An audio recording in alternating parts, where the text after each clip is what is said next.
Hello, and welcome to week 5, where we're going to talk about misconceptions in science. So today's agenda, we are first going to define misconceptions, looking at misconceptions, examples of them, and particularly using models, and then how to address them. So first, let's understand what a misconception is. So it's a belief or understanding that contradicts currently accepted scientific knowledge. So it's usually a misunderstanding.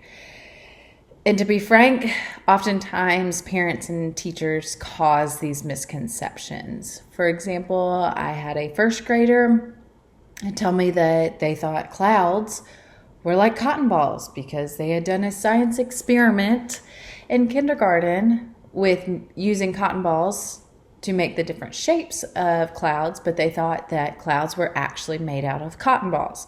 So that's a misconception, and honestly, that teacher caused it. She didn't mean to, and we don't mean to as teachers, but it does occur. So we have to make sure that we understand potential misconceptions and how to address them. Another way that misconceptions often happen is through models. So if you look at this water cycle model, looks great. It has the vocab words, it has different parts, it has arrows. But if we think about it, it has one specific way or flow of these arrows.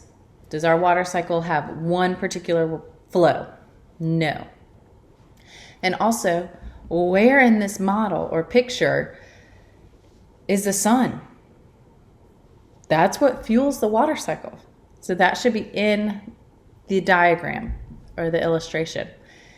And also it's missing parts of the water cycle. Where's transpiration? Where's runoff? None of that is in there. So just make sure whenever you are picking pictures, you know the key things that need to be in there. Now, do all the vocab words need to be in there if you're showing this to kindergarten? No, but you at least need to have the sun, because if not, how can you talk about what fuels the water cycle? Because that's a key thing that students need to know, even from kindergarten. So here's a better model. Okay, it doesn't have one particular flow like we saw in the last one. It's able to ebb and flow with how the water cycle actually is.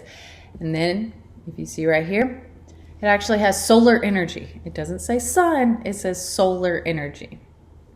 It does have more of the vocabulary words, but just be mindful of when you are picking your pictures, know your content. And it's not just, because honestly, this last one looks prettier and cleaner, but this one gives more of an accurate depiction of the water cycle. Another way, I'm seen this done in a class where students were able to be Earth, and they walked around or turned around, and they thought that the Earth spun around the moons, which we know is not true. They also thought that Earth had many moons. Well, no, because they saw all those different styrofoam balls. So just be mindful when you are making particular models or using illustrations that you could be causing misconceptions. So the way to address them is you have to anticipate the misconceptions. There is a whole slew of resources online that you can ask, what are common misconceptions for whatever you're studying? So anticipate those so that you know the answers. And you might even bring it up before the kids ask. Another one is use a variety of models or illustrations. Don't just use one, because that's what causes misconceptions. Use a variety of different pictures of the water cycle. Talk about different components of it. Don't just use one single picture. Also ask questions to address these misconceptions. After they did the cotton ball clouds activity, you should have followed up and asked, what are clouds actually made out of? To make sure that they understood that they aren't made out of cotton balls. Okay? Hands-on activities are also a great way for students not to have these misconceptions from models or illustrations. Okay? Actually putting their hands on the actual thing. And then analogies. It helps them connect these concepts to what they already know. And then also conceptual change.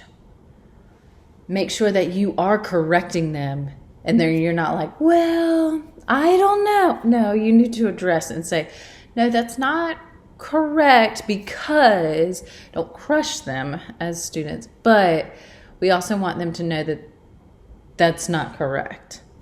Okay, so this week you are looking at misconceptions and how are you going to address them in your classroom. Okay, this is a huge thing with science. So I really want you to think about what are some misconceptions you might have. I remember learning about the water cycle, I think it was middle school or high school, and I did think that it went step by step by step by step.